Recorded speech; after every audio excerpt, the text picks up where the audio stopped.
For same-sex couples in the U.S., the IRS now announcing that same-sex couples who are legally married can file their taxes jointly, even if the state where they live does not recognize their marriage. It's a direct result of the Supreme Court's monumental ruling striking down the Defense of Marriage Act back in June. And under the new rules, same-sex couples will be able to file amended tax returns dating back to 2010. Joining me now is Chris Geidner, senior political reporter for BuzzFeed. And Chris reported on this major development when the story broke. Chris, it's good to have you here. As you reported, same-sex couples can now file for all of the tax breaks, including estate taxes. That's basically what Edie Windsor was fighting for because she lost her wife.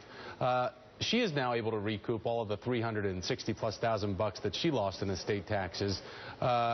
Let's look at this. The USA Today estimating the tax break for employer-paid health insurance could be worth more than $1,000 per couple. Explain where else this is a big deal in terms of married couples now being able to file jointly.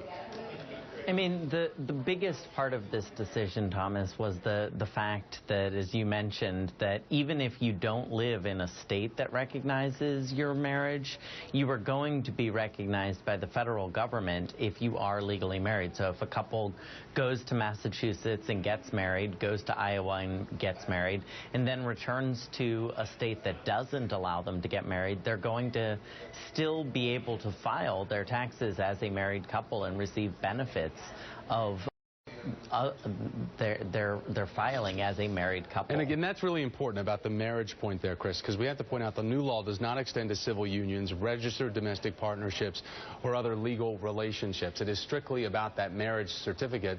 However, there's a number of states where marriage equality is legal. Couples are bound by civil unions. They're also registered by domestic partnerships.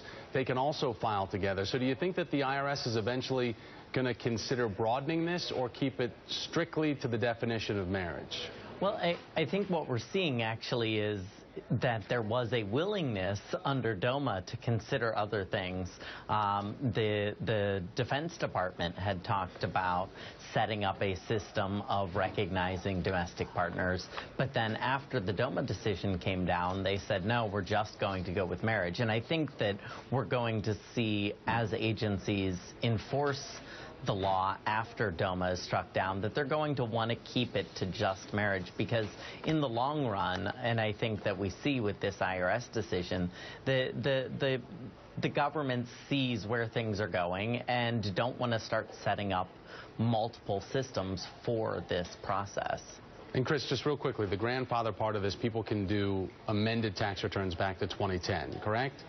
Yeah, generally speaking, you have up to 3 years to amend a return, and so the agency, this isn't like a special rule just for these couples, but there will be amended returns for the past 3 years that people are going to be dealing with. Calling my accountant today. Chris Geidner.